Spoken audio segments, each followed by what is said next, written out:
digging an underground tunnel near the edge of the J1 class. And Kasumba was our night watchman.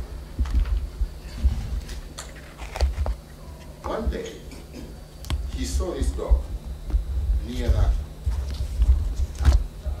underground tunnel. And the manhole cover on the tank had been removed. So, Kasumba did his round around the school, went back to the tank, and the dog had disappeared. So Kasumba continued it. The dog must have fallen into the tank. So he went running to Robinson, said, "Sir, the dog has fallen into the tank." Not only did he tell Robinson, he went around telling everybody around, the dog has fallen in the tank. So the following day, we refused to use that water. And Ian Robinson had come and explained to us the logic. He said, "This man cannot prove to me that the dog fell into the tank." He called Kasumba. And Kasumba said, "Look, I saw the dog there. I went around. The dog was there.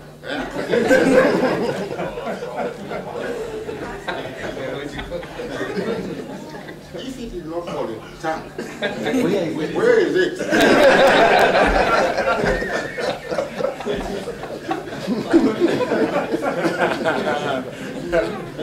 So, from that incident on, quite often, jokes about looking at Budo used to use the word Kasumba. If you went to the debate, if it was a debate and you make some very effect, washy arguments, they would say, that is Kasumba.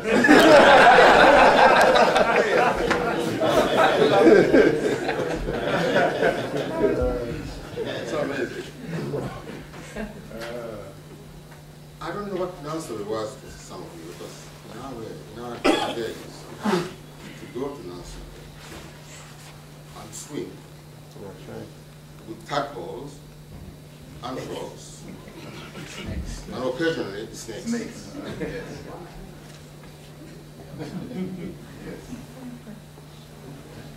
And one of the biggest punishments we used to get was to go down to the bottom of the hill and carry Mara on our heads in these carriages. Do you remember that? Yes.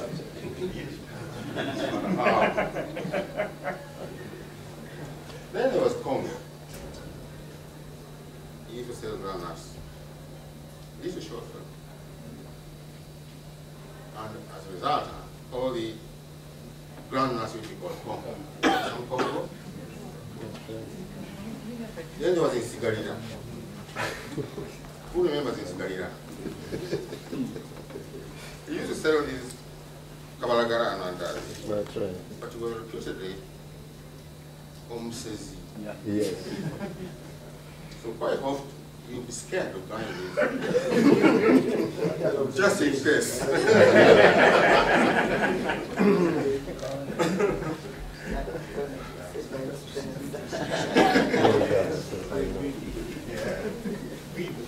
In South Africa, we are very close to a chap called Mutambisi. Do you remember Mutambisi? Oh, you did? Yeah, it was. He had an accident. Oh, the truck ran over him. Oh. When it was walking on that road. Right. So Mutambisi was very notorious. For not only did he sell pork, but he sold the strongest, purest word.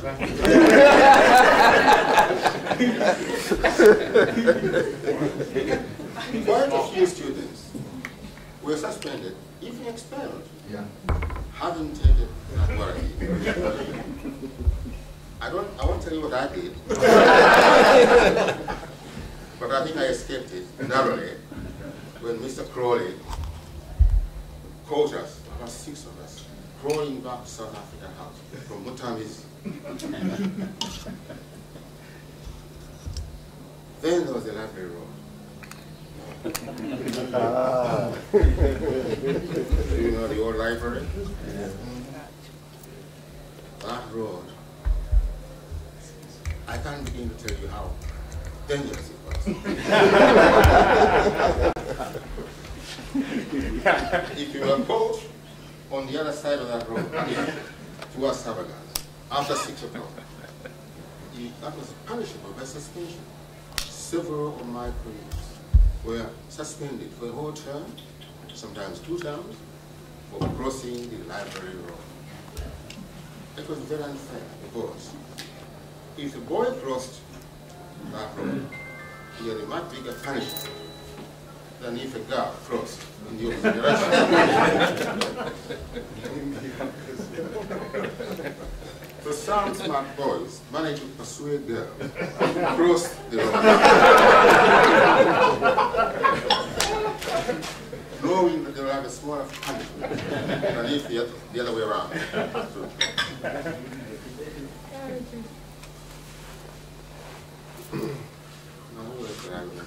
Kigongo. Kigongo. Or, before Kigongo, my uncle, Sally. Do you remember Sally? Yes. He taught Luganda. And Swahili and carpentry. And he was a typical Luganda Teacher. Oh. Whenever anything went wrong in his class, he picked on me. Because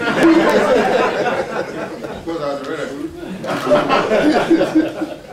During carpentry, it has always been did things wrong.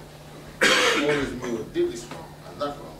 And I began to resent that uncle so much that when I was forced to say half time with him, oh, I hated it. However, students at Budo were very good at teasing. Did I use the word teasing? Or is that whatever teasing? My uncle Sari had a very big nose. Very big, open. So, in my class, they named him Suffocator. Because of his nose. And he used to have a hell of a time when you look at the classes with his boy, we call him Suffocator. Surviving Budo's teasing, to me, was part of the foundation I got and the courage to move on to bigger things. If you survive Budo's teasing, and I had that for 12 years, you will be a very tough person. Thank you very much.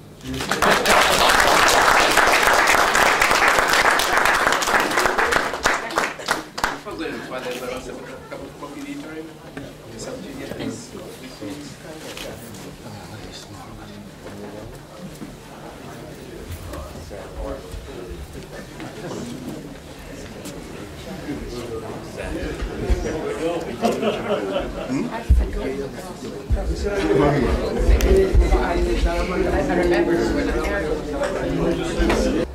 The reach around the Bafana area.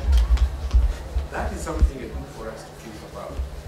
Because it is no longer a reflection of ethnic, it's not an ethnic issue. It is now an economic issue. We need to think about it. There were 5 of us who came to Budo from Kibirige High School. One was William Kalikwi-Sekanyane, who was a son of a normal person like me. He was in Africa. Today, he's a medical doctor. We had Stephen Guagona. His father was a primary school teacher, barely making it on a teacher's salary to educate his 10 children, 3 of whom went to Budo. One went to Gayaza, I'm not sure when the other studied. Today, Stephen Mwabuda is a statistician, I believe, somewhere in South Africa. He was last seen working in Botswana. We had the Charles Kwizera. He was an orphan. Today, he's recently retired as a statistician from the public service. We had the other Mujeba Mareba. He was actually the only son of the Mukama among us, because his father was the administrative secretary of the state. Today, he is retired as a public administrator. So, it really was this kind of experience that was repeated from across the country, and indeed, occasionally we had some. The second thing that is memorable for me were the opportunities that Budo offered. Of course, the academic excellence that we know, but in fact, you could have also obtained similar academic excellence. So, schools like Perez Kamunwanire and Miri and so on. But there was an aspect of Budo, for example, the emphasis on sports, the emphasis on music. And for me, music was as important then as it is now, except that I am even more passionate about it. But all the time, my mind being cast back to those days. Here, I recall my first experience in the music classroom. We had a music classroom that was well equipped with the various instruments and musical production equipment, records, and so on. Our music teacher was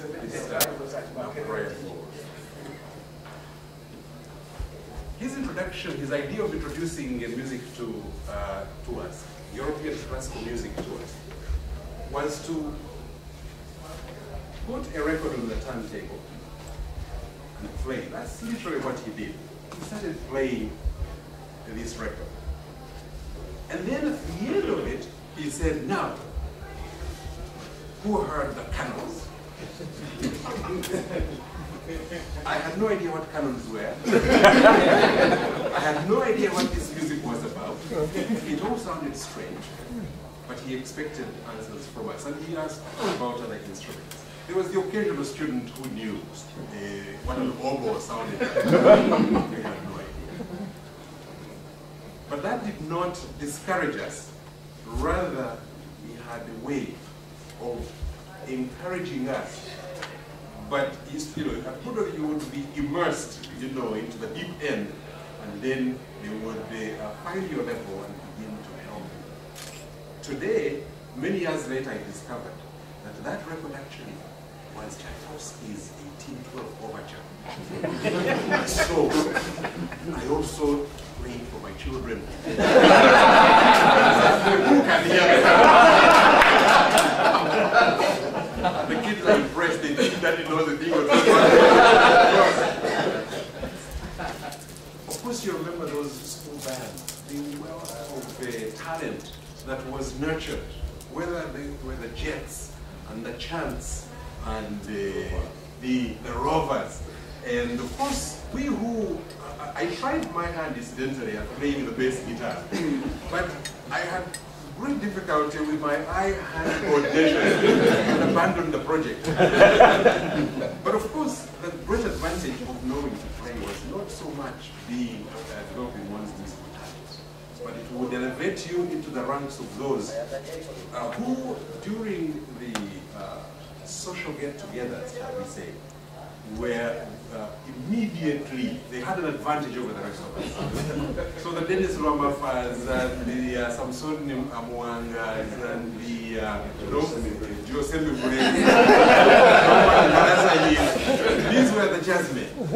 So they did not even have to say much to receive letters from our friends in Guyana.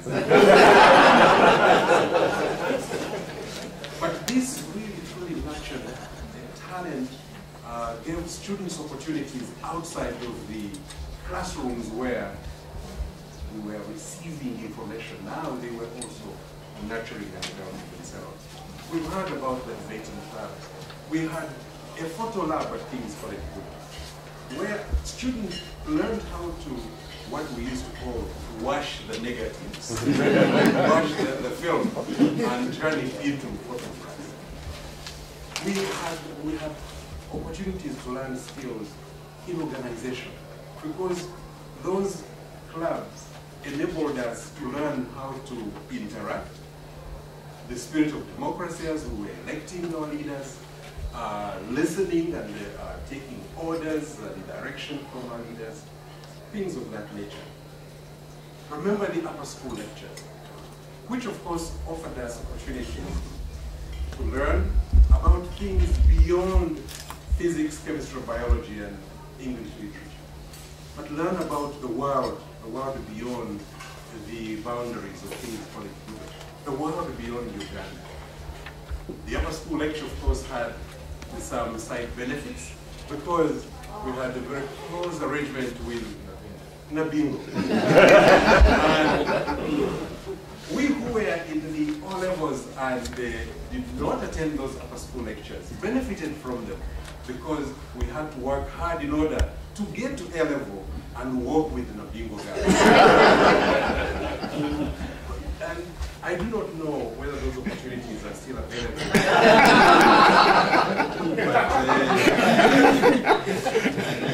But one recalls those with really great appreciation, more now than then, because of the things that one learned.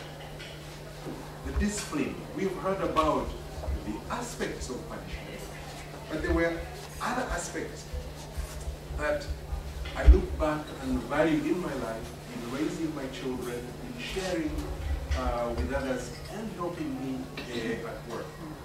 For example, study habits.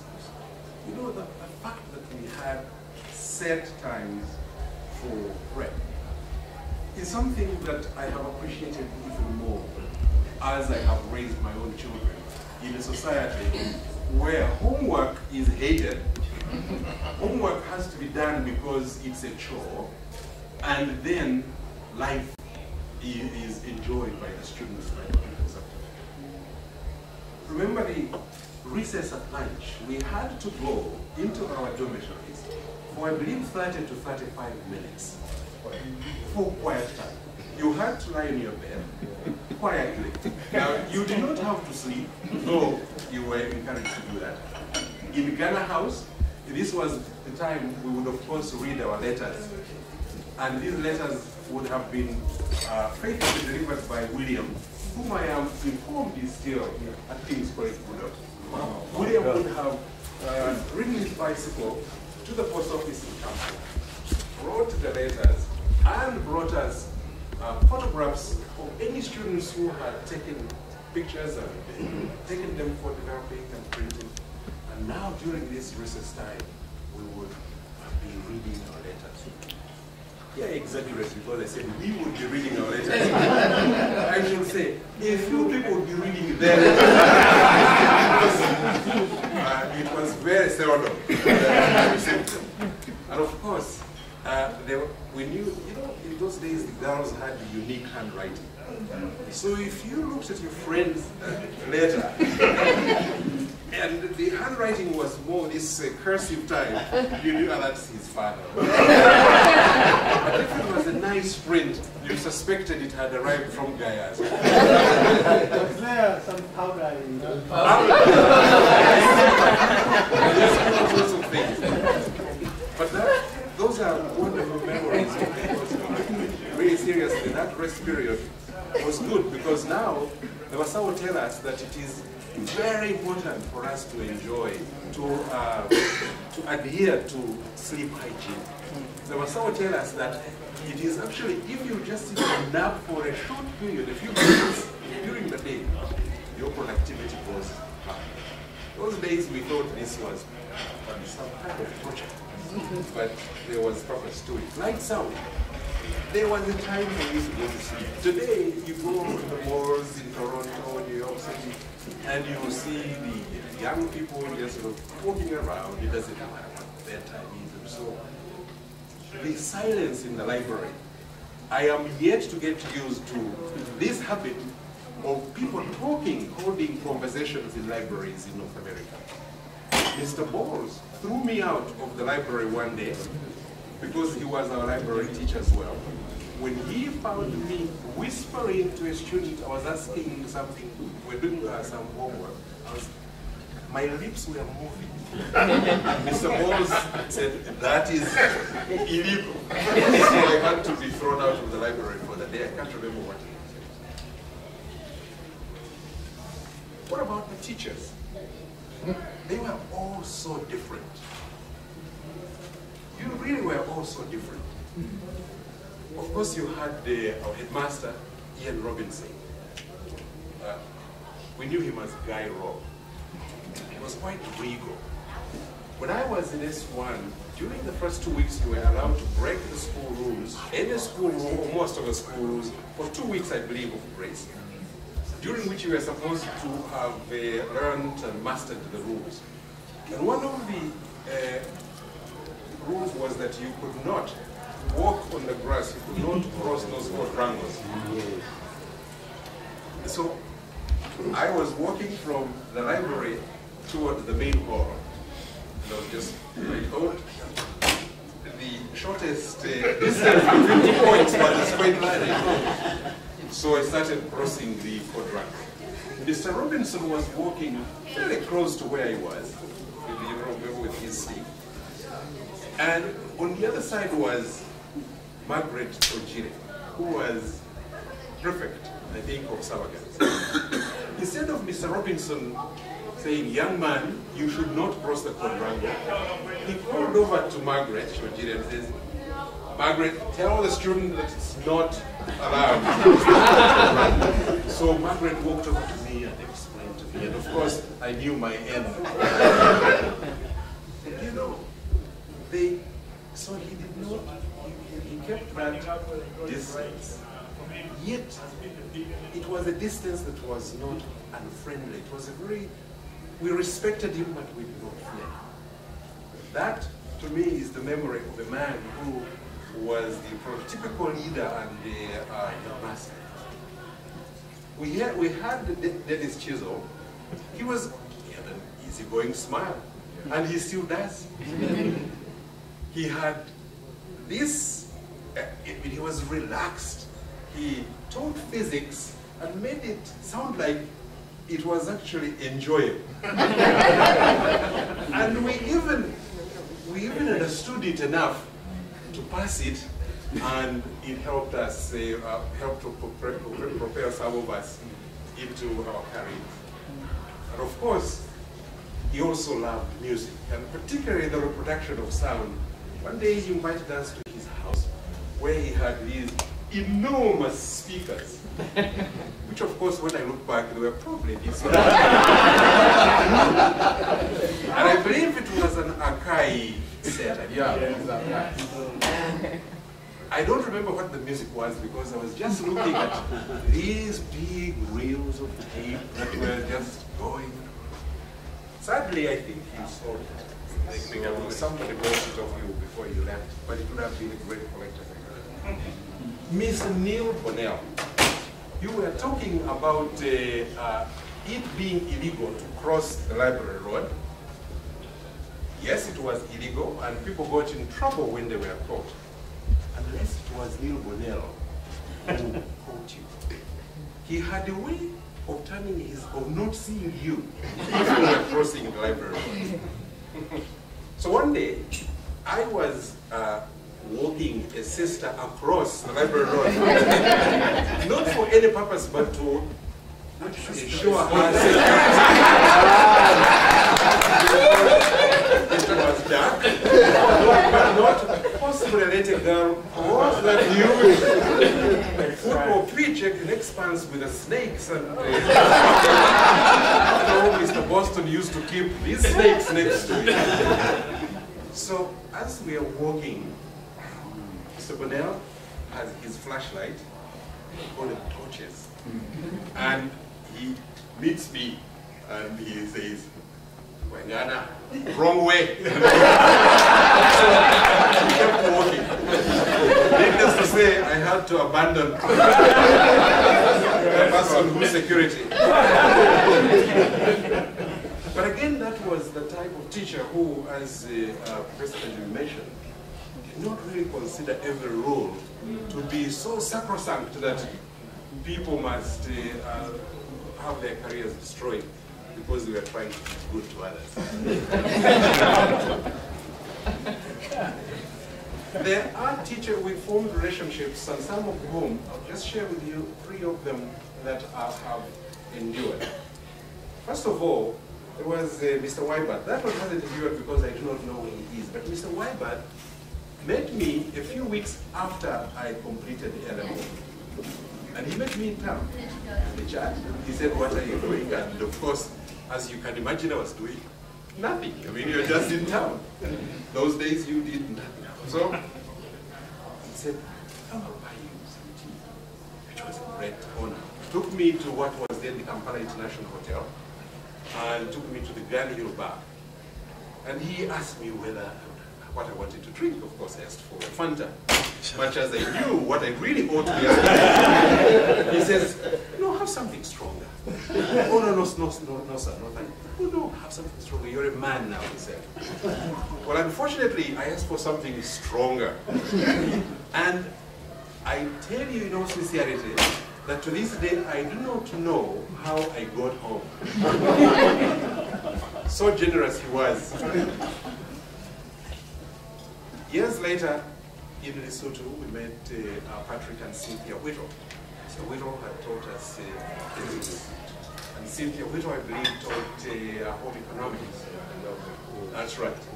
And they were teaching in Lesotho, where my wife and I lived in the late 70s and early 80s. And they became parents again. And they became friends. And we really shared wonderful memories. But so relations that had been formed then that continued. And they behaved not as Bazungu, as Africans. And that is why I endorse Kigongo's statement that really we do see you are one of us. Truly. I used to, I mean, the Bazungu would, for example, you have this culture of invitations, you know, you're invited to tea at 4 o'clock on such and such a day. That's months down the road. Well, in Africa, you know, you drop by, come and you just join them. And we found that the Whittles were so comfortable with that. Would drop by, and the kettle would get onto the pot, onto the stove, and we would enjoy our tea with them. And so did they. Dan Chanda, who was my second and last headmaster, lived in Nairobi in the 70s. I was a refugee in Kenya in 77. When I left the country, I had been scheduled to get married a few months hence. I was in Kenya penniless. I had got a job in Lesotho, and I was about to leave for Lesotho, and Mr. Chanda asked me, what about Florence? I said, oh, well, I guess you'll have to join me, you know, in Lesotho one day, once I have accumulated enough money to afford to get married and to fly her down. And he said, nonsense. You're getting married. You are planning to get married, and you're going to get married. I said, but how? He said, well, I'll let you know. So he went and spoke with the Reverend John Wilson. And before I knew it, I was informed that the 3rd of December, 1977, would be a suitable day for us to get married. Could we now smuggle Florence from Uganda? So we did. And Dan Chanda and Mrs. Chanda became our parents. They organized everything, gave us a wonderful wedding. John Wilson ministered at the wedding. And we really, truly treasure that event more than anything else, because it was a very simple, loving, real, down-to-earth wedding that was done for us by a man who had both taught me, but parented me very well. Another teacher was Colin Davis. Colin Davis taught mathematics and was the housemaster of Canada House. Went to Budo in '64 and he left Budo in '77. He came to Lesotho. So one day we are walking through town and we saw him. Thought he were here. So one evening he came to visit us for a weekend in '79. And my wife was expecting and in the last stages of the pregnancy. And as we were chatting, Colin said, well, so what will happen when she goes in labor? I said, well, I hope she goes into labor when you are here, because then you and I will take her to the hospital. And he said, sure, and he did. She was overdue. She went into labor the following day, about 5 a.m. So I went to woke him up. And he jumped out of bed. I said, well, Flo is in labor. And he said, oh, what do I do now? I said, nothing. Maybe you go make a cup of tea. Which he did. He went and prepared breakfast for us. We took her to the hospital. She had a baby. And we have remained great friends. He visited us last year in Toronto. And during the visit, which was a wonderful time, a really wonderful time with him, Flo and I said, we want to take you out for dinner. And so we went to a place called Rosa's and decided we were going to spoil ourselves and spoil our friend and teacher. And took him to this very expensive Italian restaurant in Toronto. And we had our children who have an appetite as good as their fathers. And so we ate the 4-course meal and we ordered some nice wine, and it was really a very good time. So they bring us the bill. And you know how they bring the bill, put it down. And as I was reaching for it, Colin said, no, that's mine. I said, oh, no, that's really nice. He said, no, that's mine. And it was a lot of money. He insisted. So I said, thank you very much. So he paid cash for it. And as soon as the waiter left with money, he looked at me and said, that is for all those years I was a miser.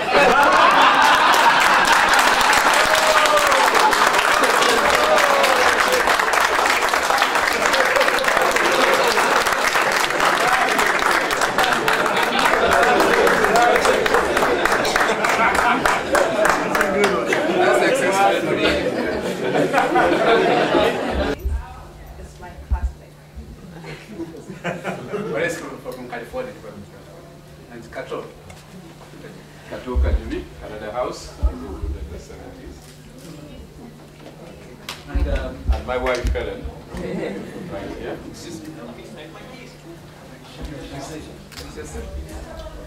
Yes. Yeah, both of you, please. Edith Mulyanga, Sabaganzi, 1970s. Sendaula, I think 1965.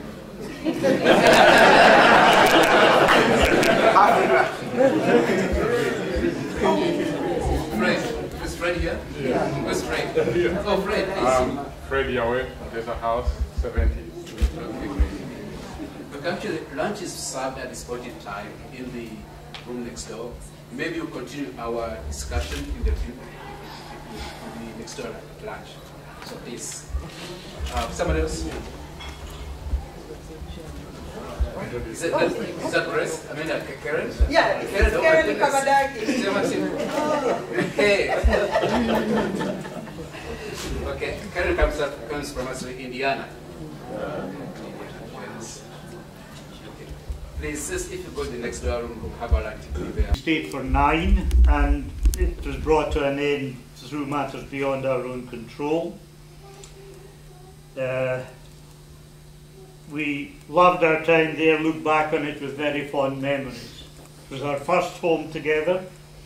Andrew and Ian were born there. Andrew is now doing mainly, management consultancy, some teaching and some practice in France, and lives just north of Grenoble. Ian lives in Edinburgh, and he plays around with computers all the time in Hereford University. And they both want to be remembered to those of you who knew them. Small though they were. Yes, particularly Ian, but they still remember. And you were very good with youngsters. Unlike so many of the kids back in Britain, who, I mean, not all of them, but you were so good. And I remember when Sandra was pregnant, some of the students started discussing with her, whether she would breastfeed or bottle feed, and all sorts of practical things about pregnancy and having families and all the rest. And that meant a lot to us. Whereas, again, you wouldn't have got that back at home. So,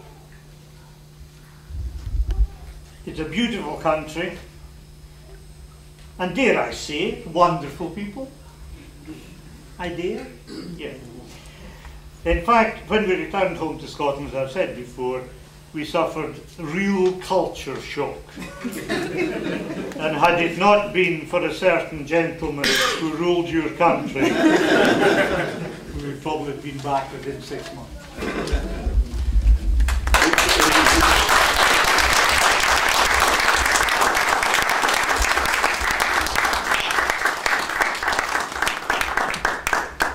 Mr. Chisolm. I must say that I was kind of close to Mr. Chisolm when he was at Budo. Used to go to his house for tea, cakes, lunches sometimes. And I knew Ian and Andrew quite well.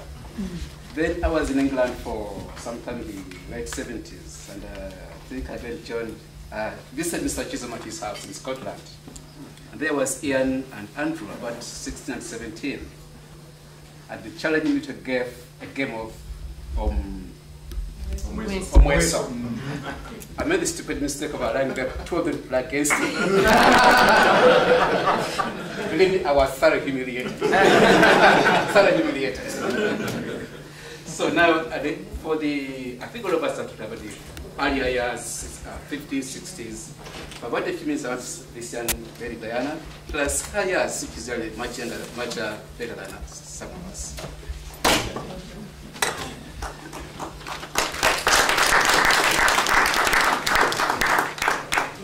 To you all.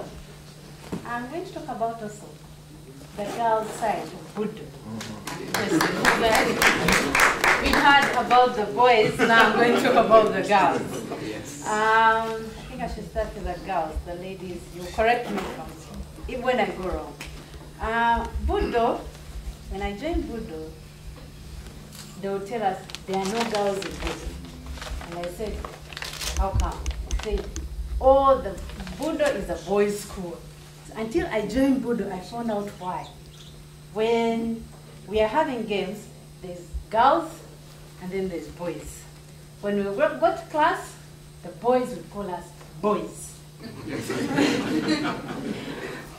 If they asked a question, and then a teacher said, girls, can you give us your view?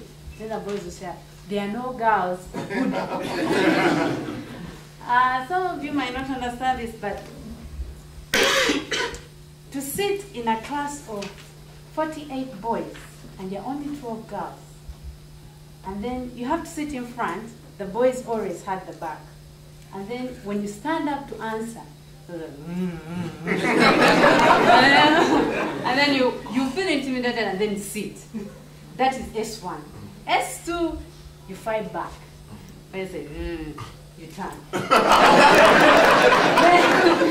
I keep quiet. S3, when they can't shout back, because now you also sit behind. When they stand up. So when we come to S4, we have socials.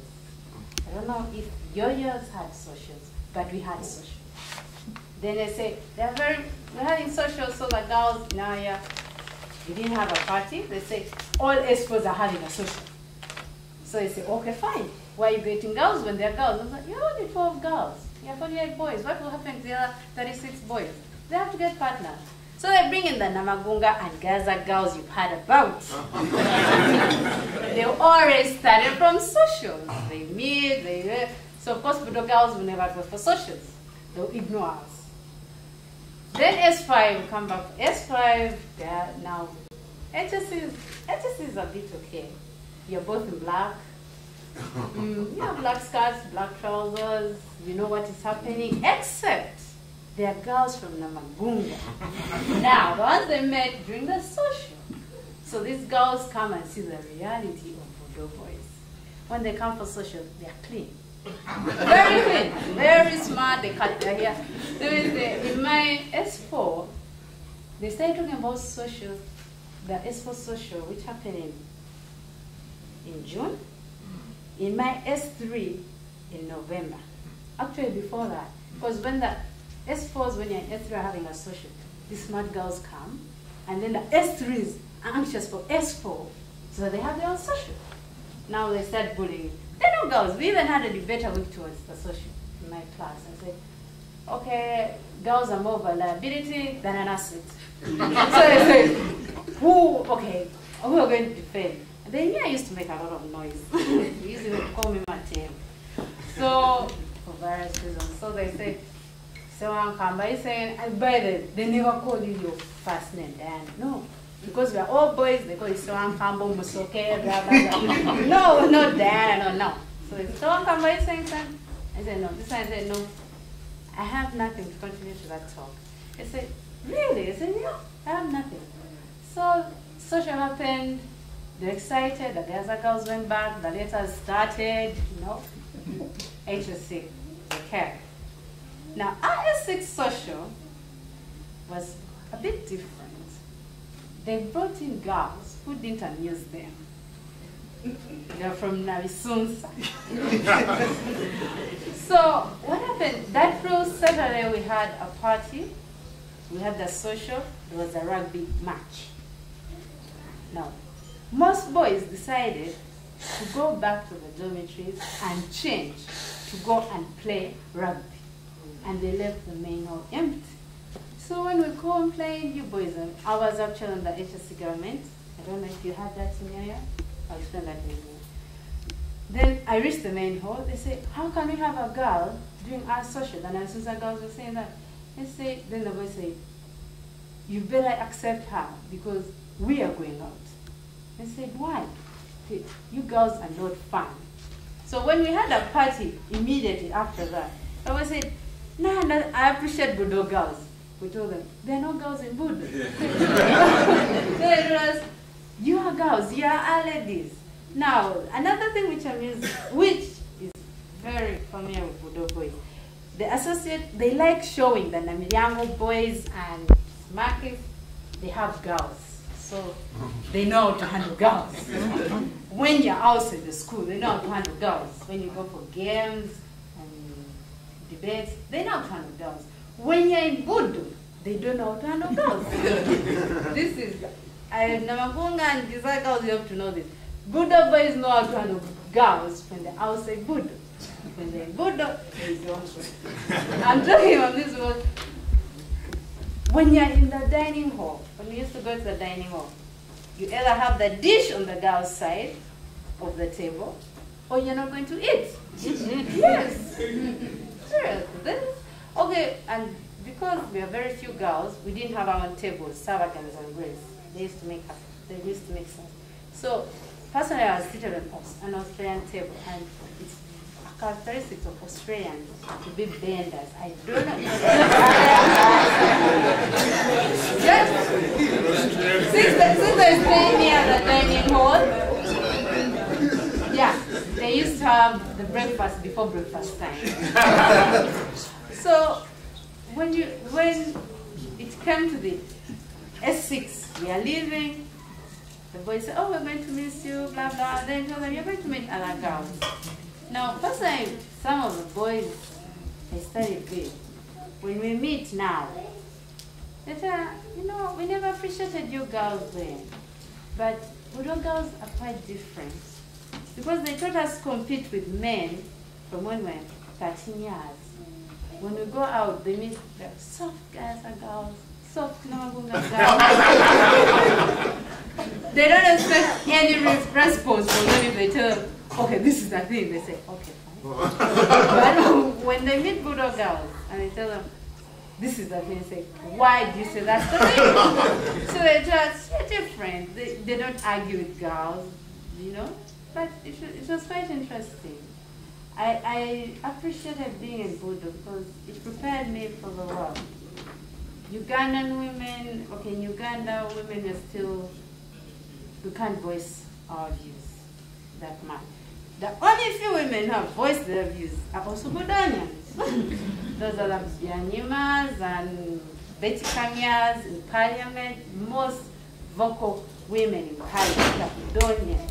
Because they know from when S to, they say, so when they say, we fight back. Now, 80s and 90s, Budo was famous for parties.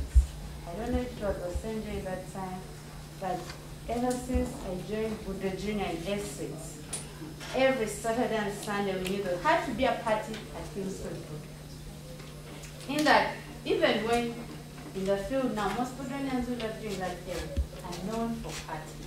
The best party organizers in Kampala are Budonians. Everyone knows that. If you want a good party, include the Budonians. We had parties, you win a game, best bowlers, they've won, they make a party this Saturday. Next Saturday, rugby, they win, we make a party. S3's debate club won, it made a party. So it was just a party period that most people wondered how we passed exams. Yeah, because they said, Budonians, you cheat. We said no. So they came for HSC. They found us partying until exams, and then we would pass so well, and they would be amazed. Because up to now, people wonder how Budonians read books and pass. So one day, I'm very proud Budonians say, Budonians pass not because they have to read, but they are already bright. I say, no. I say, yes. Because if we get the cream of Uganda and put it in school, it has to be the best. And says, how do you know it's the cream? We say, we do PLE, then I think 98% of the boys in Uganda wish to come to Budo for S1. But they only take 100 boys.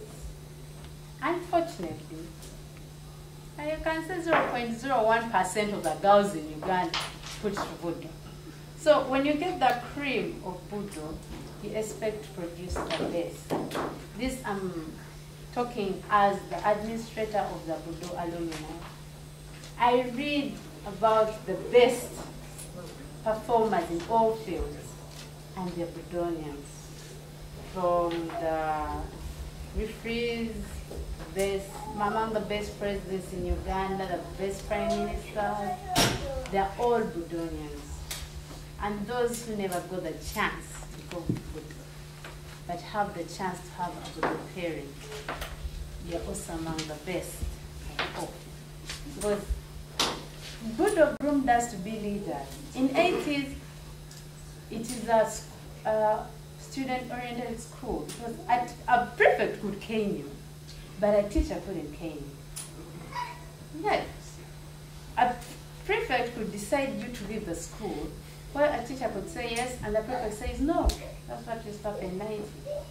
A prefect could decide, could sign on your report. We had that house, you know, they sign your performance in the house. It is the prefect who used to sign our reports, not the teachers. So they said that prefects know the students more than the teachers. The teachers, their duty was to give us 40% of the syllabus, then we look for the 60%. So in the 80s, it really changed. There was more authority among the students, than the teachers. The teacher, we could have an instance when, like Wednesday afternoon, the teachers would come to Kampala, but then the school would be run by the students. It was quite interesting. I don't know if it's still the same now, Mr. Semivule. Your fellow student who sits next to you in class, when you're in S6, could decide for you to be suspended, at least during Mr. Sura's era, and the teacher couldn't defend you. Whereas a teacher could decide for you to be suspended, and then a prefect would come in, and you wouldn't be suspended. It was really amazing that I think it prepared us to be leaders in the world. Hopefully, as years come about, we'll be the best leaders. That is Budo in the 1980s and 90s.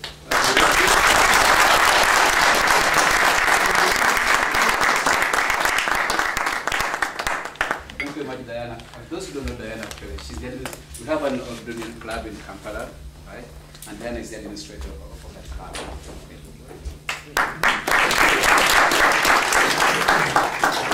So let's conclude this this session over the maybe this is one of the past. Will be complete that as one of our own, our elders, our former ambassador to the UN, Mr. President. This kind of us. Will be our last speaker this morning for this session.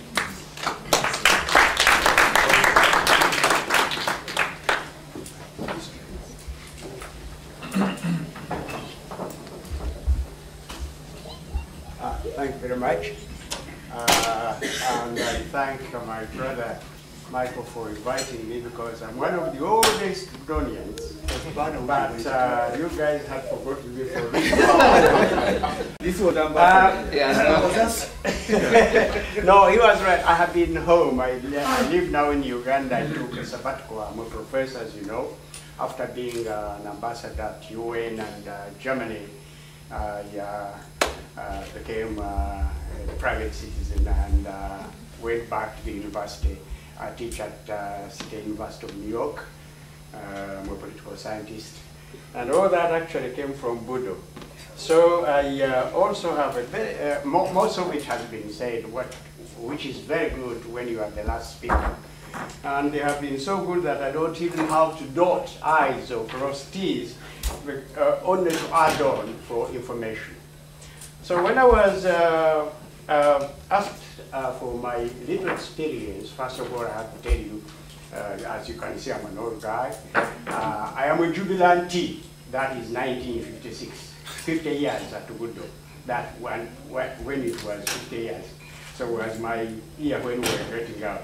As you know, every year I've got, the goers had their names. And some, I think you had yours, as you remember, and many other people. Ours was jubilantee. And it was 1 year, I think, after Gayaza, if I'm right, Solomon. Gayaza beats us by 1 year. It was 105 when they started Gayaza. For us, it was 106. So I was living at that time, you know, as a jubilantee. And I lived in one of the best dormitories, England House. I and my good friend Chanda, what we did there was unbelievable. I'll just speak on that. But I was encouraged when I was reading a short history about Budo in your short history there. Of course, you were proud that out of, I believe you said 8 or 9 presidents, the 3 have been from Budo. And for the record, let's say, Mutesa the second, of course, as you know, he was our first president. And then we had, of course, Rure, if you remember, he was a president, our president. And good old QC, Benite. And I was with him, I just came back 3 weeks ago. In fact, he's now very, very, very miserable because his bride went back to...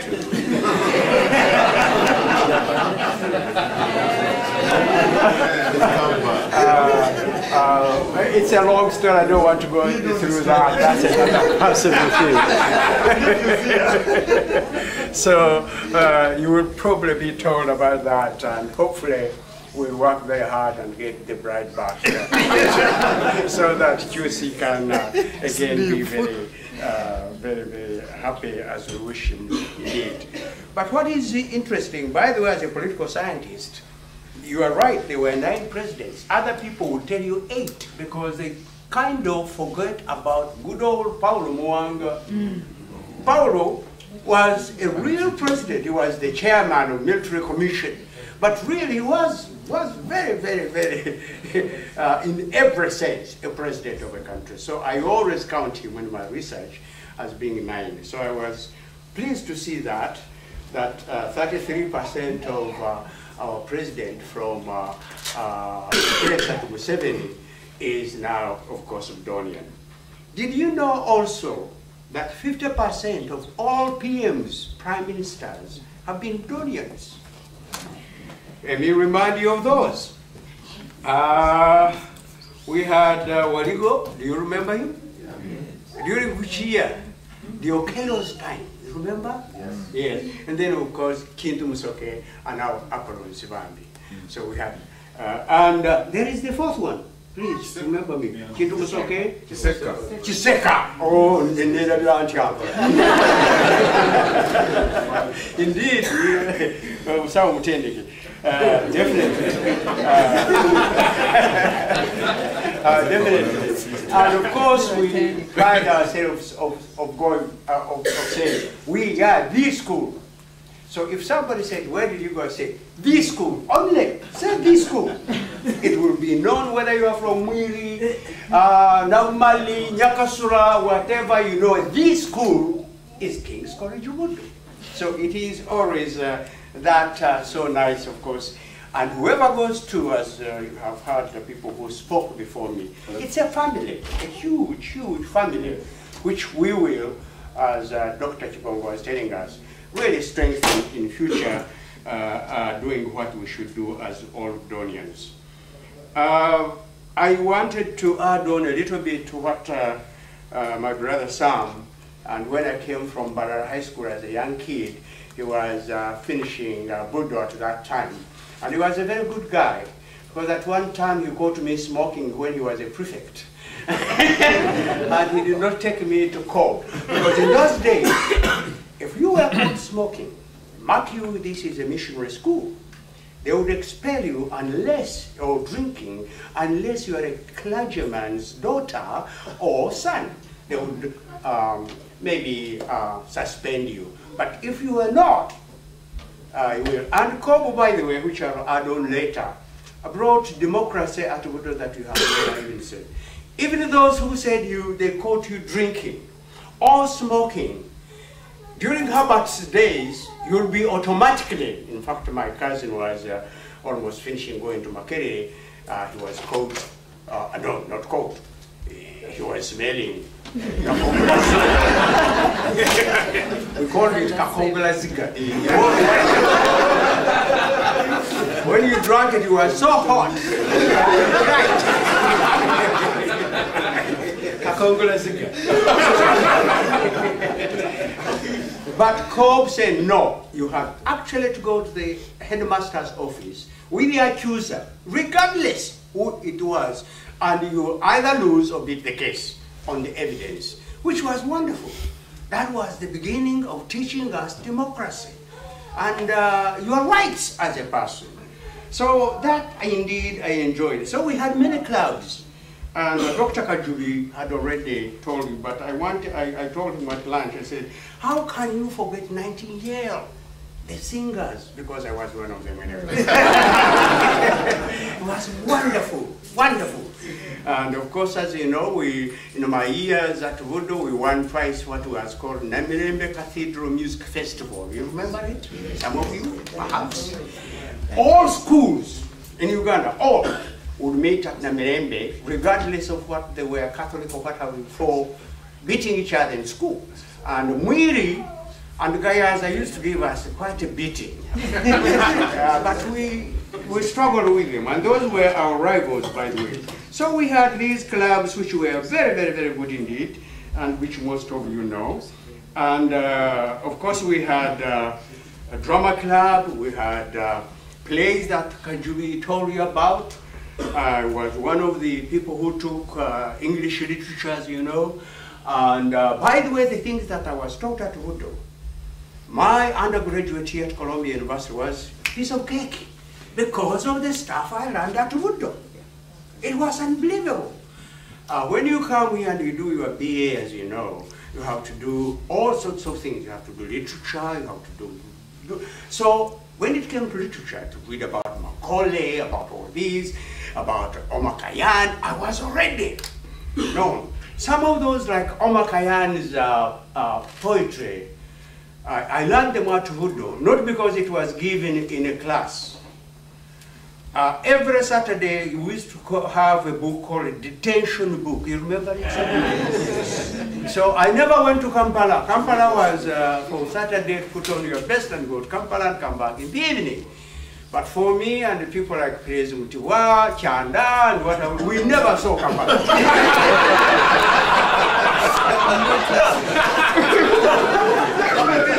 Every Saturday, we'd have 6 hours, 4 hours. We never did go to Kampala. But that was for discipline again. If you have done something wrong, or caught smoking, or crossing Library Road, and by the way, it was very dangerous because England House was on the periphery of the Library Road. And it was easy for us in England. But we had these Banyarwanda from Fumbira with Obsari, the arrows. And those guys couldn't miss. So you have to be very, very, very careful. A friend of mine got one on the buttocks. Terrible stuff. But again, of course, you rush these guys somewhere, you don't even want to take him to the nurse, you do your own nursing. Fortunately, the guy got okay. No problem. At Budo, of course, we had, and for me, I'm sorry to talk about myself a little, I'm a person who believes and is surrounded by Trinity. I am a father of 3 girls. I'm a grandfather of 3 grandchildren, 1 daughter, 2 sons, all born here, by the way. And I have 3 cultures. I'm a Munyankore, I'm a Muganda, and I'm a New Yorker.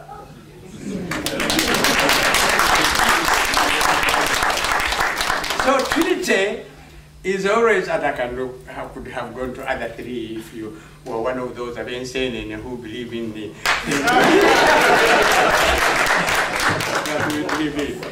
So we at Budo, we had some rivalries, of course. But my dear, who were saying that, yes, we had in Nyakasura, we had a cricket trip every year with Nyakasura. Either we go to Nyakasura or they come to Budo. And they were very good. But we used to beat them. When they started beating us, we had to give them a bad name to degrade them. As you know, in Nyakasura, they have kilts. It was started by a man called Commander who was a Scotch.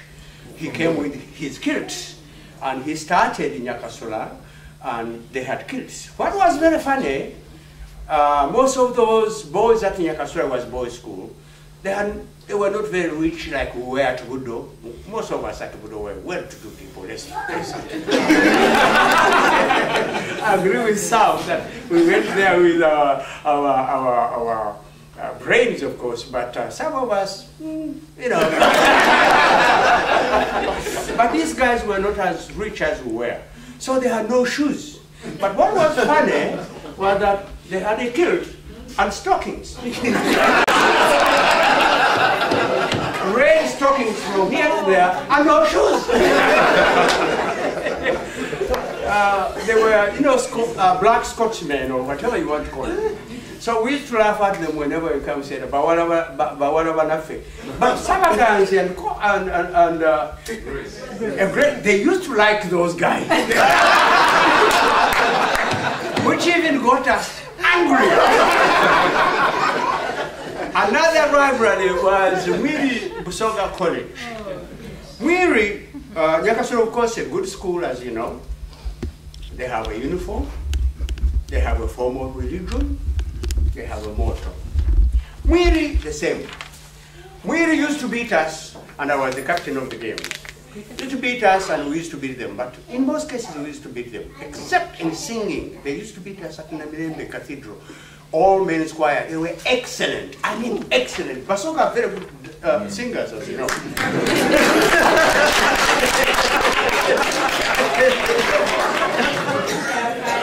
So one day, when they were tired of being beaten by us, we were invited, of course, we would go there and they would come to us.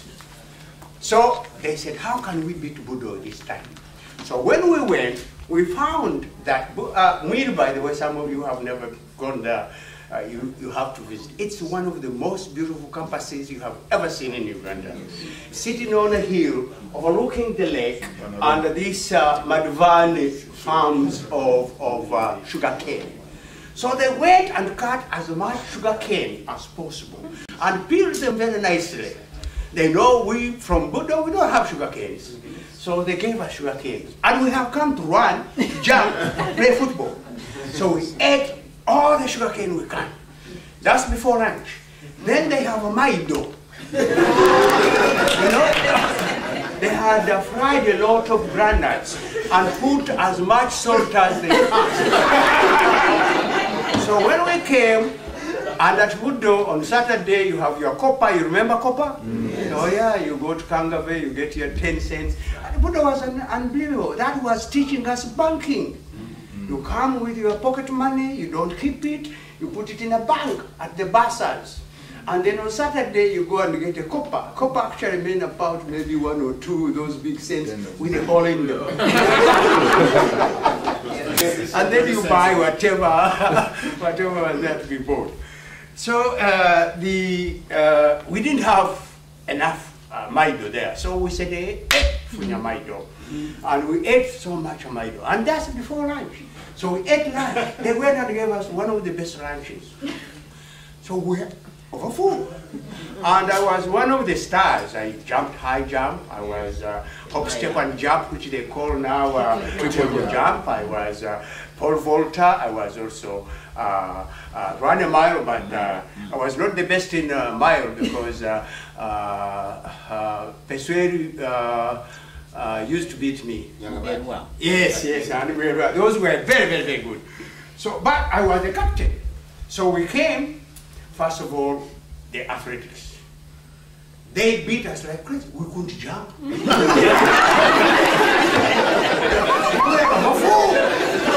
I was so glad. They are wonderful people.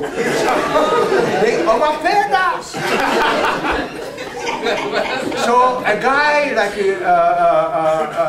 when he ran one lap, he couldn't go anywhere. So they beat us, and we were very, very angry. And then from there, we had BANA. Some of you remember BANA, don't you? Maybe a few of you. He was our sports master. And we had our truck, lorry, Fajitanga Chikozi. There was a name. Locomotive or something like that. A huge thing that took us, and we used to tell our driver to stand so that we can follow girls.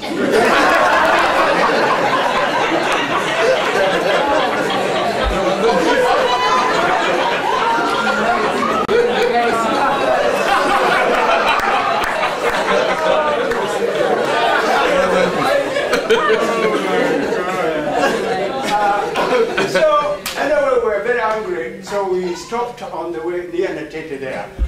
Tuama said he had his relatives are there, he wants just to say hello. So BANA was resisting, and we were angry. We had beaten at football, we had beaten at athletics. We said, no, let Tuama go and see his people. And Tuama did not come back. So for us, it gave us one by one to go and look for Kakomuraziga. And so we drank Kakomuraziga, and we were very, very high. So Banaria got very angry. By the time Prama came, some of us were very tipsy. So we went and he wrote all our names. In the morning, he took us to the Cobb. Even the captain of the game. So Cobb was very good. Nobody will just tell him about anything about you to believe it. You have to come there and the accuser, and he becomes a judge. So we came there. I said, I have never touched that thing. The other guy saw what the other guy. Fortunately, they gave us a night to get sober. So this time, you can't say, hey, he's smelling something. Oh, look how he walks. No, we are normal. Another thing about Cobb, really, how, and Cobb is, as Dr. Sama Kajubi described him, is a man who probably looked even down upon Africans, I think. Whether Kabaka was coming or not, he didn't care. He wore his Budo shorts, tennis shoes, and a cotton shirt with his big tummy hanging out. That was Cobb. But he was a very fair man, related to Governor Colin. So Colin used to come every Saturday to play cricket at Budo. And we have people like Go, if you remember Kajubi, who are very good bowler. And we'd say, Chukula Mutwe! Hit the head!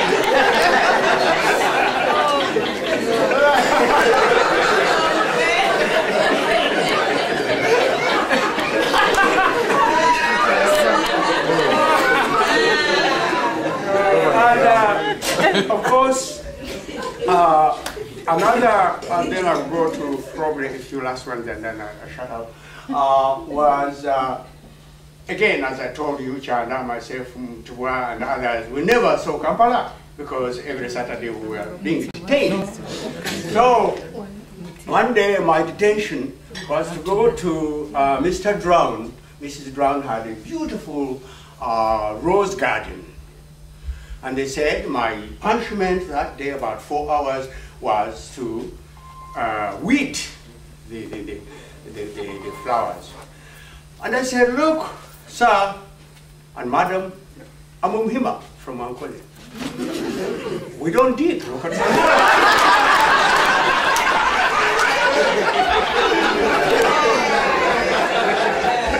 I do not touch the hole. He said, no, you have to do that. That's what they. I said, I don't know. You have to do it. He said, you have to do it. And of course, cast me in a few of those languages, you know, which I don't want to, some young kids here. So they gave me a hole. I said, madam, I do not know how to dig. If you have cows, nesting, I'll take care of cows the whole day. But digging, I don't know. I say, no, you have to dig. I chopped those flowers. I'm sorry about the flower lovers. Now, halfway the woman came. I have never seen Muzungu at that time, a Muzungu who is very irate. The hair stood up.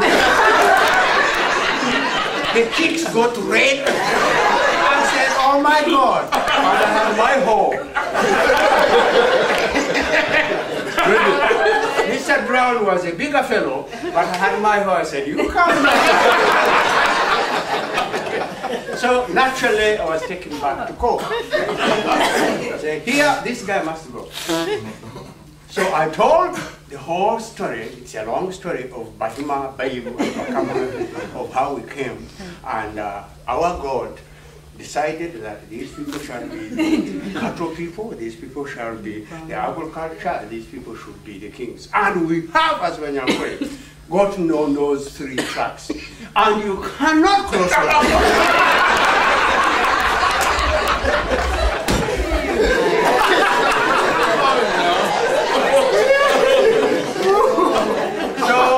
Timothy Cobb looked at me and said, you know, he's right. So I beat that case too. There were very many, but I won't say. So memories of Budo are unbelievable. So I was a scout, and by the way, scouting at Budo was very serious. In fact, at that time, late Mr. Wetsuwa came from University of Wales. Wales? Yes. Yeah. And he came and became our scout master. In fact, one of the people who is very proud for having gotten the highest Queen's Badge. The highest that you can. So we had good scouts, but the good about it, scouts we used to go scouting to the spa. You remember the spa? Yes. That gave us time to go to Kitemu, to buy cigarettes, buy Kakongula cigar,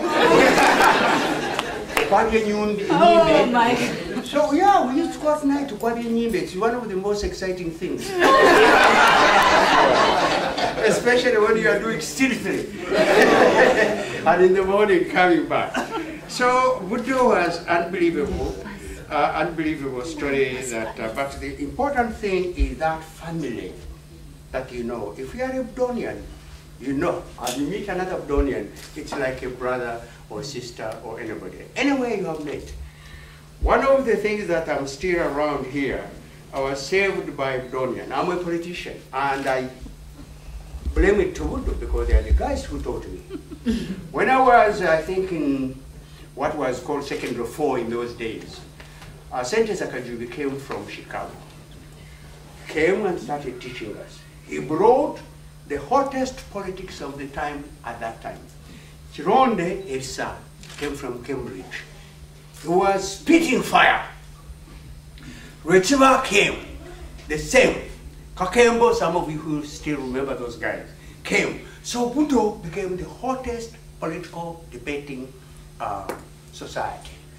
As if that was not enough, Kabaka was arrested and deported to England in 1953.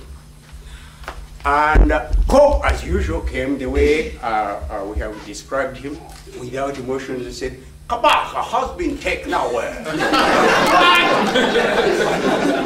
Not knowing that Budo was 98% of Baganda. Of course, we started of Kunguwaga. It was one of the most painful things. Of course, he knew Kabaka was there. And by the way, Budo, we made one of the greatest protestations that led to the Hancock Committee. Akachiko Kawankoko. Do you remember that? Yes. Okay. So we did. So Sam is here is my witness. In fact, it was so uncomfortable. You see, we go to school with girls. In fact, I was listening to you. For us, we didn't eat with girls because we would be starving. Only on Sunday. Nowadays, Kajubi, on Sunday, the Sabaganzi and other girls will come, but join one dormitory. Yeah. And we know that dormitory will be hungry. Because they will eat very little. So, ourselves, we had, of course, all this. So, teaching us of the good character of Budo and what have you, and how to respect women and how women to respect you. I think we are the people who started at Budo this gender business of equality. I don't think there is any other people who beat us. Although, when we were there, we seemed to like women from Namabunga, of course, Gayaza, because we had 1 year, they would come to and visit Budo, and another year would go and visit Gayaza.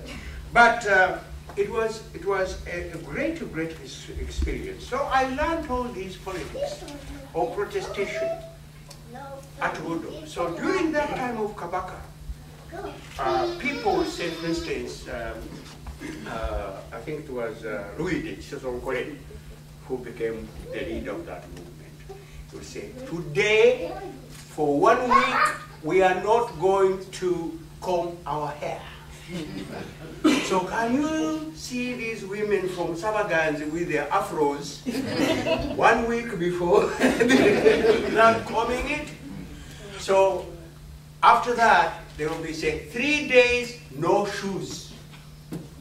So all of us, and by the way, there would be one or two guys who from Kenya, because at that time it was an international school. We had people from Kenya, from Tanzania, from Burundi, from Rwanda, and of course from as far as in other places. So a few of those would refuse, but they won't kill you, they will tease you to death until you join the band, until you join those people demonstrators. So whether people are coming from the north or the south or east, we all, as a group at Budo, hundreds of us, really rebel. At times we'll say, it's not going to be school today. We are going to sing a Chichigwa cha Uganda cha Bata. So it was that pressure that brought to Hunger Committee that in the long run brought back Kabaka in 1955. And when Kabaka came, it was the first school he came to, not because of the tradition, but to thank us. And when he finished, a person, a friend of his who had come to welcome him from exile, I had never seen such a huge man in my life. I was young, of course. I thought he was 10 feet. When he was seated on the platform, and Cobb put on his, of course, Cambridge gown and spoke French. He was a classics, of course, welcoming the King of Rwanda. But when Cobb was standing up reading the welcome speech, it was almost as tall as the guy who was sitting down. A huge, huge guy. So Budo was very special to us, and it has that kind of special union. Our problem would not be here if it was not Budonian.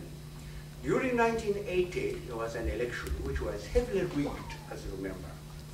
DP won, parallel, hands down. Mulyanga, some people forget that he had executive authority. After they had announced a few people who had won, he stopped the radio and television and said every return should come to him personally. He became the returning officer.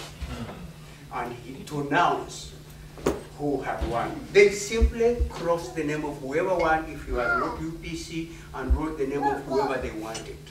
So a friend of mine who I went to school with at Mbarara High School, by the name of Muhandi, Dr. Muhandi, he had lost back in Busheni and shook hands with the guy that beat him. In public, said, congratulations. When he went to Kampala, he had won. So he turned to Mulyanga and said, how can I go back to Busheni? I said, I lost. I said, shut up, you won, go to the Why do you have to go to Busheni for?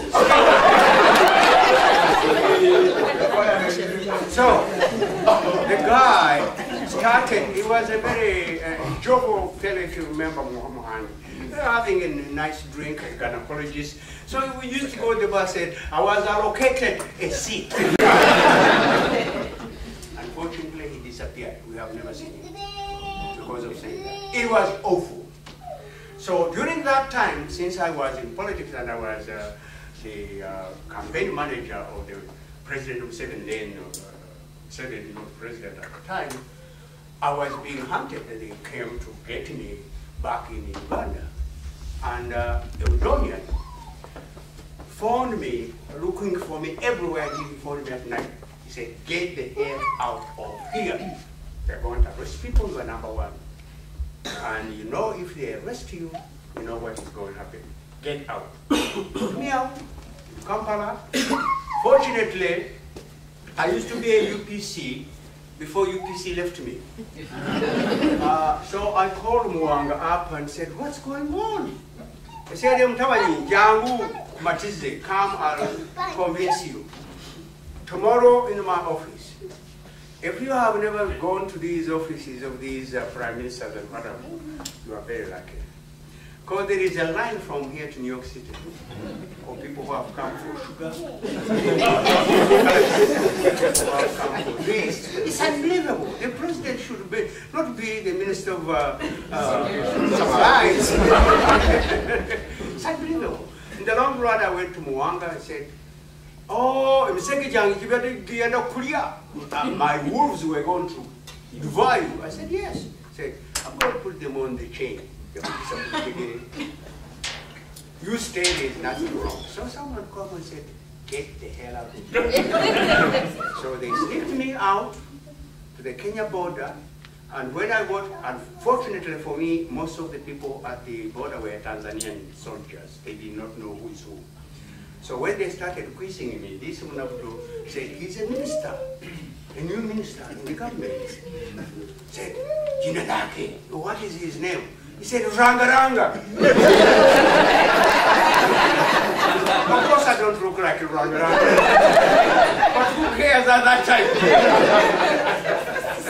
I was able to go through Maraba to Kenya, and that's why I'm here. 7 by 2 Budonians. Budo is a big family that we are very, very proud of course, of what we all have all said. But also we have a challenge. Since I've been home, I have gone to Budo, I have met Budonians, we have collected lots of funds, and I think it is going to be a wonderful, wonderful centenary. But that's not all. For me, what really killed me as a professor, I'm home writing a book about my grandfather. Some of you might remember him. Nuwa Mbaguta. Remember? Yawe,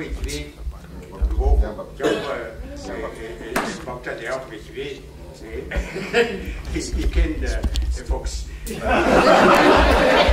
Oh yeah, this is a guy who was a prime minister. You see, exploitation of the people is terrible. And he used to be a night guy. And he used to sleep late. He ever said, the fox started making noise. Woke him up around about 10 o'clock a.m. He said, why is that animal, why can't you tell that animal to shut up? They stopped me in my morning sleep. He said, yeah, sir, it's very far, we can't get it. He said, go and catch him. Don't kill him. Catch him and bring him here. Poor guys. Do you know how fast a fox runs? Some of you are not runners. So people had to run with that fox until they caught it and brought it to Mbaguta. Mbaguta got his cane, and the cane did 6. And he said, never come back. Up to this day, there is no one fox in Igara.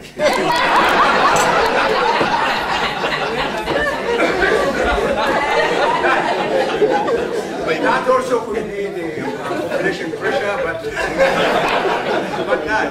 However, when I've been doing this research, one of the things that is very sad as you researchers, you have to end up going to England, to the English museums and what have you, or go to Colombia, or go to internet and all that sort of stuff. Our archives at Entebbe, which I have visited many times, they were wonderful. But all those files have been eaten by ants, have been destroyed. I went to Makerere University. By the way, I have to congratulate. What is a shortage of is the commitment, the permanent commitment of the body of Budonians. And having reminisced about the past, we're going to spend the next couple of hours or so in a town hall meeting with the headmaster. And the notion of a town hall meeting comes from the very egalitarian communities of New England. And the idea is that everybody is equal. It's the opposite of the Uganda concept of a tawuzi, where you have the chief chairing the community meeting. In a town hall meeting, everybody is equal, and everybody speaks, and everybody listens. The meeting will start off with a brief video. I will take the chairman's prerogative to be the last one to reminisce. It's only 10 minutes. Unfortunately, the audio was eaten by the computer, so I will narrate it as it goes along. Hopefully I remember what I wanted to say. And after that, the headmaster will brief the meeting on Budo today. In other words, he will bring us up to date on what are the actual challenges and what are the actual plans of Budo today. After which, he will listen to us. I will stop here and go into the video. That's me. And as I mentioned in the morning, Budo strikes you as a community with a sense of permanence, of institutional permanence. If you listen to the voices in the morning chapel, it's as though you listen to 2,000 years of history, okay? As we know, of course, it's not 2,000 years, it's not 100 years. And more importantly, it's 100 years of efforts which started off with very little resources and an empty hilltop, okay? All the trees, all the buildings, all the beautifully manicured grounds are the efforts of people who have worked, and I keep reminding myself of this, with minimal resources. Budo has never had a millionaire benefactor, okay? Sabaganzi had to fight to get permission to build on a royal estate. He got it. And he got this empty hilltop, which happens to be one of the most spacious hilltops in the country. So looking at the top field, you're struck by the grandness of the place. I think that's why we are such visionaries, if I may claim to be one of them. Sabaganzi laid out the school on a grand scale. He laid out the main quadrangle, 100 years square, and standing at the chapel, looking east, first you see the language laboratory donated by the Madvani family in 1969, and behind it, the newest building, still unfinished, donated by the Budonians and started about 6 years ago, still unfinished, and that's one of the jobs we have to do. And next to it is the lovely chapel, one of the first buildings completed on the main quadrangle under Sabaganzi, completed in 1912. It's been a library since 1962. The big school, as we've been told, was built by Mr. Cobb. This is another view of the library, formerly the chapel, looking across the main quadrangle.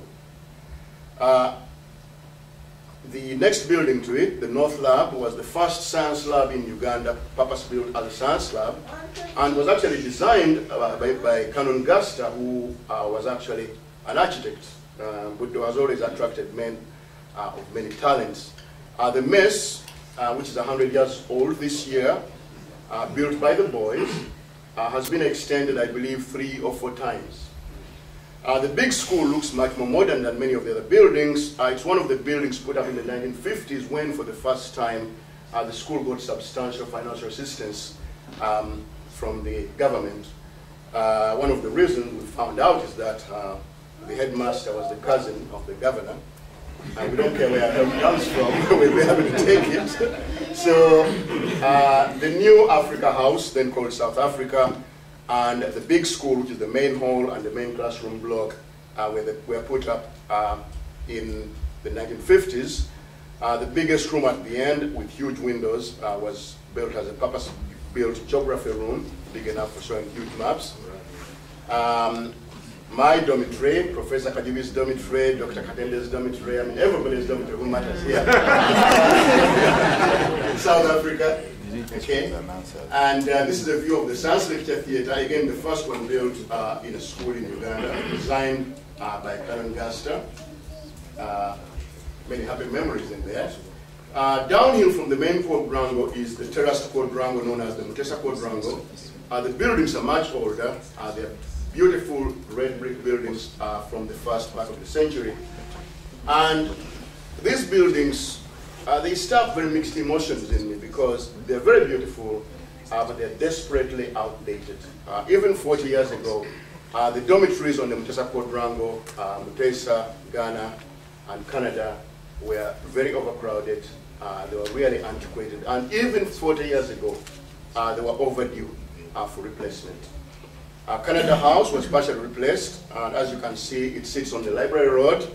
For those of you who have not visited King's College, that old building was the library up to 1960, and the road in front of it is the Library Road, which divides the gentleman's end from the ladies' end.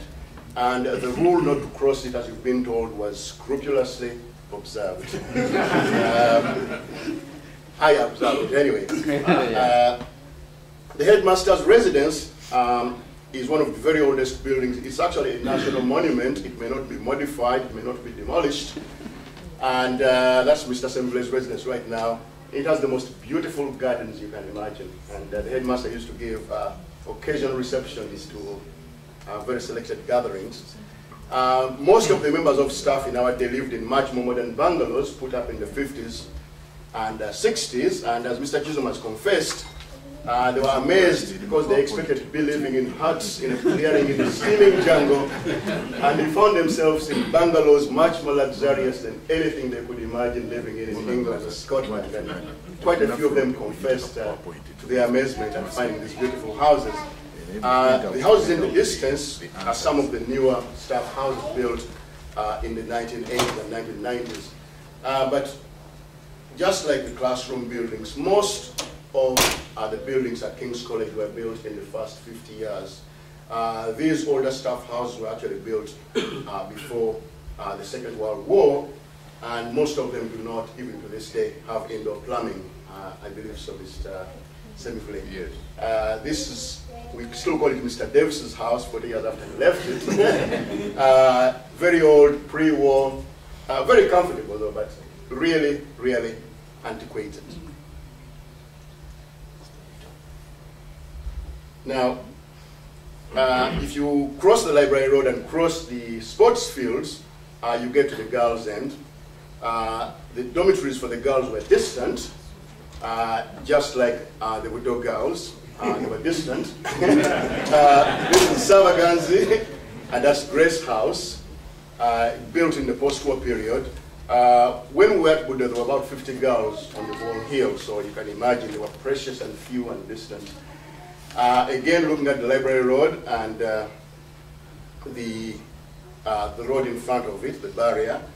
And even in our day, the buildings were overcrowded, they were old, the food could do with improvement, but every parent in Uganda wanted to send their children to King's College. And there was a very good, very logical reason. The living conditions were fairly rough, but in some ways, the experience of Budo was unequaled. First of all, the staff, the teaching staff was probably the best in the world, and I'm not saying to flatter Mr. Chisolm, but they were the best in the world. The classrooms were first class. The sports fields were the best, unquestionably the best, most spacious sports fields of any school in Uganda, and the laboratories were definitely peerless. Okay. So we roughed it up, we ate bad food, we lived in bad dormitories. Yes. We have a better Budo. I was in Budo from 1977 to 80. Right. And we had classrooms of 40 people. Right. We were not overcrowded. Mm-hmm. The food was terrible. The portion was undercooked. Right. Was Budo lacking firewood? The toilets were terrible. Yeah. I really do not recall anything good about Budo between 77 and 1980. Right. I don't think it was only money. So we cannot only focus on money. Well, as I mentioned in my brief presentation, the physical conditions in Budo have always been tough, okay? At least the living and feeding conditions. What was first class in my day, what I absolutely remember with pride, the laboratories, the classrooms, the sports field, the things which I think my father and mother would have mostly cared about were first class, okay? The food is still iffy.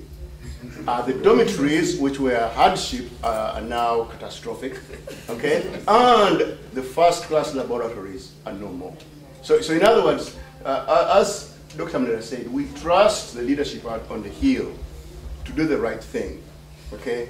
And one thing we cannot deny is that with all the good intentions, the physical resources they have are 50 years out of date. So we cannot be sure that we'll have a better Budo all around, but we can say at least that, listen, a boy who goes to study physics, chemistry, and biology at Budo, as I did in the 60s, will have the best laboratories in the world for a high school. Okay? That we can guarantee, because if you have a big enough check, you can have a good physics laboratory for high school. Okay? It may not be a happy place, the food may still be bad, but I will sleep better if they have a first-class lab. Yeah, I think Professor McGregor had a point too. Well, I'm just going to say very briefly, it's not meant to be a wisecrack. I'm sure that conditions in Budo were terrible from 1977 to 1980. Right. They were pretty awful throughout the country. Right. And that's the real reason why it was such a bad time. Right. Now, I wonder if we could just shift the charitable status argument a wee bit. I've been listening very hard, and as I understand it, most people are talking about individual donors being able to claim back tax for donations. Is that right? Right. Now, I don't know whether this is peculiar to Britain, but in Britain, if you obtain charitable status, and if somebody is willing to covenant to you a donation that lasts at least 4 years, then the receiving organisation claims that income tax. And if you're taxed at a fairly high rate, then that more than doubles what the charity receives. Now that's the kind of system that Budo needs. It doesn't actually have to be for 4 years. I mean, any donation, you put a little tick in a box which says that you're a taxpayer, and Gordon Brown will pass the money back to the... That's quite right. I'm a little out of date. We've just improved it even more. That's right. Yeah, being a tax-free non-profit is definitely beneficial in many ways, both to the organization and to its donors. In other words, if the organization has an endowment which is invested, you can add a substantial income. And if that's tax-free, that's the growth rate can be phenomenal.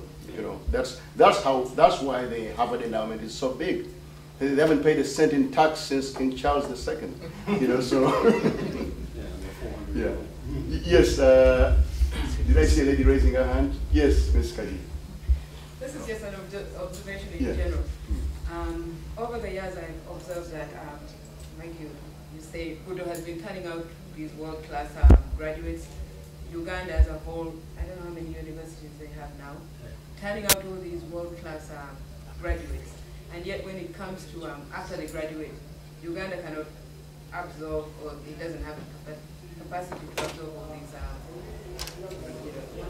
And I'm wondering whether, as we sit here, we can give some thought to how we can tap some of these, the skills that the people have. A lot of people have found themselves leaving Uganda for reasons other than just politics to survive. And I'm wondering whether we can give thought to how we can tap some of the, the skills that we have here, other than just, in addition to donating money. We have people that they can work with people in Uganda and create, employment. Yeah.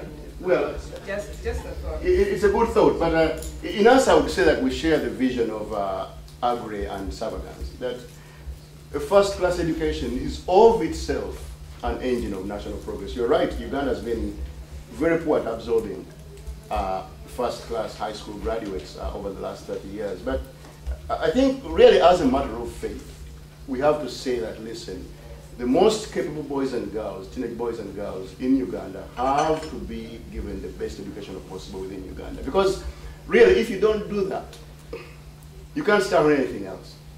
Okay, so it is true we have to see that jobs are created for them, that the tax system is well administered, and the budget is balanced. You can give it, but if the most capable 13-year-olds are not highly educated over the next 5 or 6 years, basically everything else goes off the agenda, because that country is going nowhere. So I think I would say as an act of faith is that the mission of BANA, which we have to support King's College to turn out first-class graduates, is of itself a worthwhile end, okay? Regardless of anything else that needs to be done in Uganda. Okay, turning out first-class 20-year-olds is of itself a worthwhile mission. And if that is all you do, you can face your maker with confidence and say, yeah, I've done my bit. Yes, Mr. Yeah, this is directed to the headmaster. Few observations. One, based on what has transpired here, you say it looks like we really have to think about the possibility of having no choice, but to prepare for becoming a private school. Two, observation I've made in Uganda is I think today in Uganda I can't think of any private school in the class definition of a private school. I don't know, the headmaster will comment on that, but what I've noted is most schools, including all these supported by the World Bank, are really commercial schools, in the sense that the person sits down with their husband and a few relatives and they say, we have to get money, and money is in schools, and so they get the funding and they start a school. And the third observation before I ask my question is, I've noted the headmaster alluded to the fact that Kenyans come to Uganda I happen to disagree very much because I've seen a lot of Kenyans and Tanzanians come to Uganda. But normally these are not Kenyans whose parents are looking for the best education possible. They tend to be Kenyans and Tanzanians, middle class, who are looking for schools to make their kids best prepared to pass exams. But actually the opposite I've seen is true. Ugandan leaders, especially those insightful ones, tend to take their kids to Turi, to private schools, truly private schools. So my question now is, one, for clarification, because I'm a little bit confused about where there are private schools in Uganda, truly private ones, which are not for profit. One, are there any? No. And two, as we prepare for this possibility, as Mr. Headmaster, do you look at any school in East Africa which we could emulate? A school which is truly private and is giving the best education possible? Okay. Let me start with the last one. Now, I've been to Starehe Boys in Kenya, Nairobi. This is a school that was started by a former policeman who picked up students from the streets. No, I think it started with the former detainees of the camps of I think detainees of the Mau Mau and the children that they produced during the camp, within the camp. He collected them as a policeman. He thought that they were going to be a threat, or the government thought they were going to be a threat, and then he organized a school for them on a military basis. Now he transformed that school. It's purely on charity, and it is now, I think, one of the best schools in Kenya. I'm not very sure about Turi. I've got also my reservations with Turi, because Turi is a very good school, but it is still not for everybody. It's an exclusive private school, but because it has got a Kenya has got a long history of private schools managed by missionaries, or they are from a missionary point of view, and especially Anglican. The Anglican private schools are in Kenya, whereas they're not in Uganda. In Uganda, we have got Catholic and Seventh-day Adventist private schools. And as you want to ask me, you asked me whether there are good private schools in Uganda that are not commercial. Yes, they are, and they are all run by either Catholics or Seventh-day Adventists.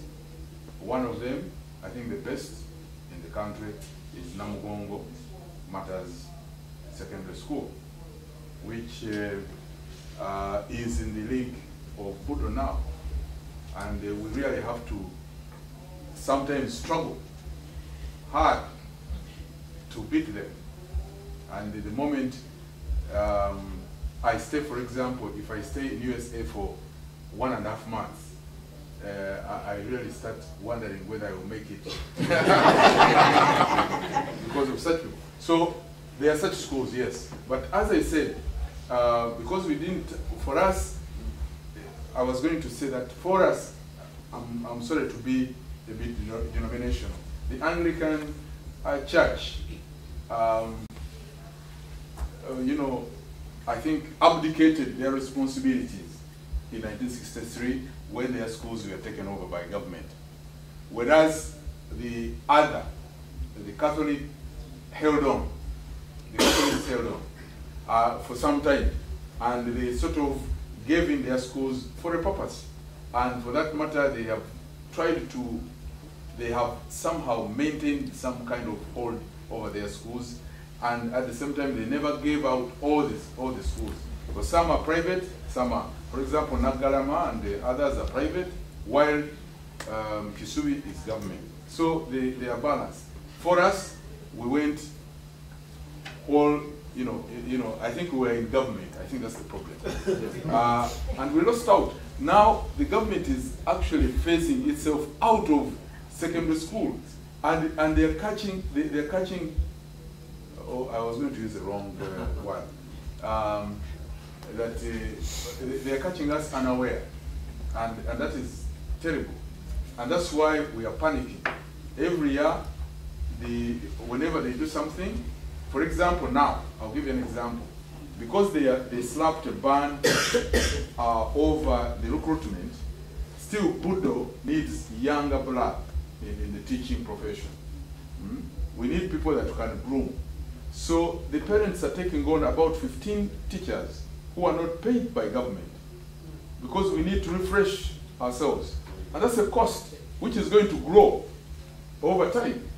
And that one was not thought about 10 years ago.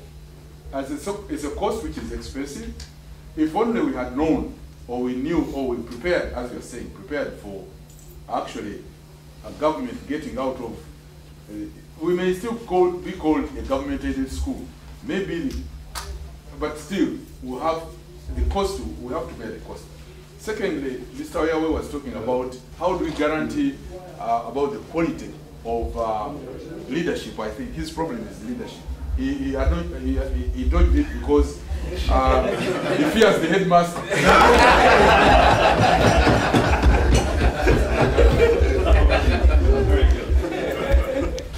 But I can no longer be your prefect. And what is important is that how do we know that after doing all these things, Budo will have quality leadership? Yes, you would have become a substantive stakeholder. You know, that's what hurts me most. During Grace's time, the Budonians protested against so many. The people, Ghana House, how it looks like, or because of the main hall, they're proud of Budo because of what it gave them, and that's culture. It is Budo can never go down if we keep up the culture. If we know, as a Budonian, you're supposed to have etiquette in public. You're not supposed to fight for food at a party. No. You're not supposed, you know, as a Budonian, you're expected to keep up a certain standard in Uganda, and that's expected everywhere. In every office I go to, someone says, "What have you come to say?" And I say, "I've come to do this person." He's a Budonian. They say, "No wonder. We are known of being the most arrogant people in Uganda." That's the culture we maintain. That's okay. We are known of, you know, most people say, "Why are you so proud of Budo?" I went to Budo and they have the worst office in Uganda. But the Budonians are the most arrogant people about Budo. You can think Budo is a castle made of, I don't know. Budo is not a building. Budo is not what is the food and what. Budo is a culture. And that's something all of you here have, and what you've imparted to your children. And that's what I've noticed. Budo is not a building. Budo is a culture. I don't think we can add. Can anybody add to that? I think she put it so well. I think we've had a very long day. Yes. We're going to meet again at dinner.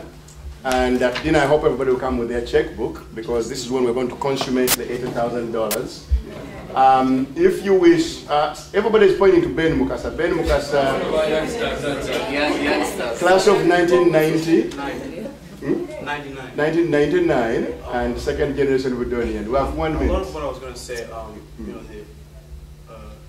the head of the Alumni Association said, I'm going to say that I've heard a lot of people refer, sort of like compare Budo to, like, you know, Ivy League schools and stuff. I want to say, for me, growing up, from what my dad said, Budo was not only Harvard, but it was Harvard, MIT, Princeton, and Stanford all rolled into one in Uganda.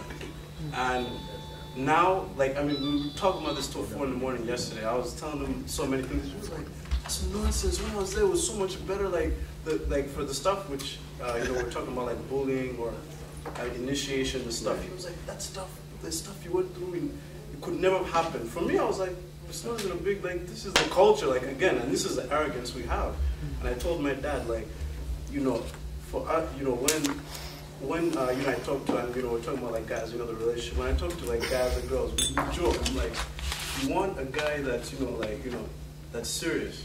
Talk to Budonian. You want a ruffian guy that's going to run around acting stupid? Yeah, go smart. We'll go to smart, feel free. That's what she wants.